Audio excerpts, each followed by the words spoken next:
तो अब waste paper के नाम पर भारत में जहरीला प्लास्टिक डंप किया जा रहा है।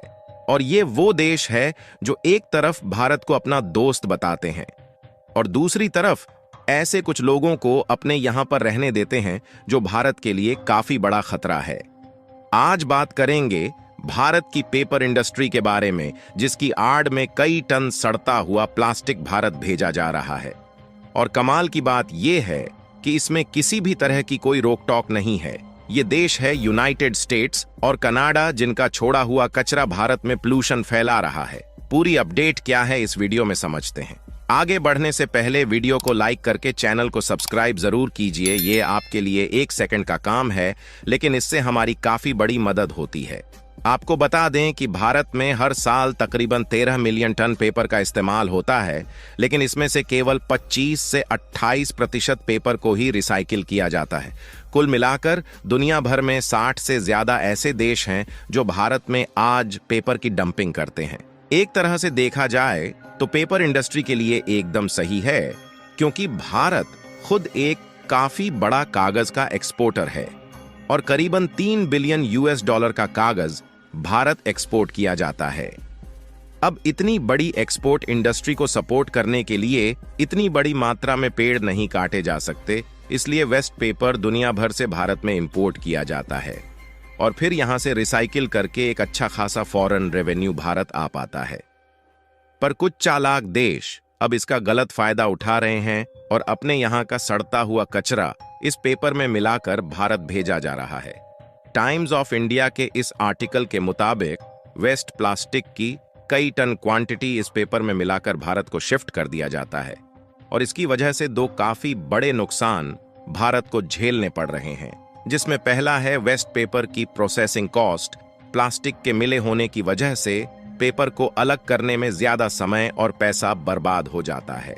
इसके अलावा इस वेस्ट प्लास्टिक से छुटकारा पाने के लिए इसे चीनी मिलों को बेच दिया जाता है, जहां इन्हें जलाकर इथेनॉल और चीनी बनाई जाती है। यह रिपोर्ट स्पेशली मुजफ्फरनगर को ध्यान में रखते हुए पब्लिश की गई है, जहां करीबन 30 पेपर मिल्स ऑपरेशनल है। यहां की पेपर इंडस्ट्री के मालिकों का कहना है कि इस प्लास्टिक को इकट्ठा करके राजस्थान की सीमेंट फैक्ट्री को भी भेज दिया जाता है, क्योंकि इन फैक्ट्रीज में प्लास्टिक जलाना इलीगल है। दिक्कत यह है कि भारत में आ रही इस पेपर की शिपमेंट की प्रॉपर स्क्रीनिंग नहीं की जाती, जिसकी वजह से टंटा मिलिटेंट शिपमेंट भारत इंटर कर जाती है। 2017 में चीन ने वेस्ट प्लास्टिक के इंपोर्ट पर पूरी तरह से बैन लगा दिया था। आपको बता दें कि 2017 से पहले लगभग 3 दशकों तक चीन दुनिया का आधे से ज्यादा वेस्ट प्लास्टिक इंपोर्ट करता था, लेकिन पॉल्यूशन के चलते चीन को यह सब बैन करना पड़ा। वहीं भारत ने भी ऐसा ही बैन 2019 में लगाया था, लेकिन बाद में से हटा लिया गया। गन्ने से बनाया जाने वाला गुड़ भी प्लास्टिक को जला के ही बनाया जाता है और ऐसी फैक्ट्री में प्लास्टिक जलाना गैर कानूनी है। लेकिन कोयला और लकड़ी जलाने से गुड़ की प्रोडक्शन कॉस्ट बढ़ जाती है, वही प्लास्टिक को जलाना काफी सस्ता पड़ता है। बड़े डेवलप देशों के लिए भारत आज डंपिंग ग्राउंड बन चुका है, क्योंकि चीन के इंपोर्ट बैन के बाद यह सारा वेस्ट प्लास्टिक भारत की तरफ मोड़ दिया गया है। अभी तक इस पर कोई भी बड़ा एक्शन नहीं लिया गया है, क्योंकि सिस्टम ऐसा है कि ये गैर कानूनी प्लास्टिक हर किसी को फायदा पहुंचा रही है और इसी के चलते हर कोई चुप है। अब यहां पर कोई ना कोई तो जिम्मेदार है। सरकार जो ऐसी गैर कानूनी प्लास्टिक को घुसने का मौका दे रही है, या फिर फैक्ट्रीज जो जानते हुए भी सड़ती हुई प्लास्टिक जला रही है। खैर, आप लोग अपनी राय कमेंट में बता सकते हैं कि इसका जिम्मेदार कौन है।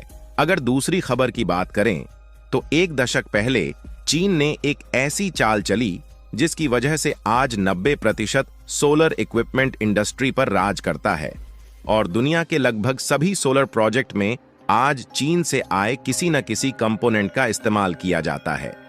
हालांकि भारत ने हाल ही में चीन को काफी जोरदार झटका दिया है, पर एक रिपोर्ट के मुताबिक आने वाले समय में भारत सोलर सेल्स और पैनल्स प्रोडक्शन के मामले में दुनिया में दूसरे नंबर पर आ जाएगा।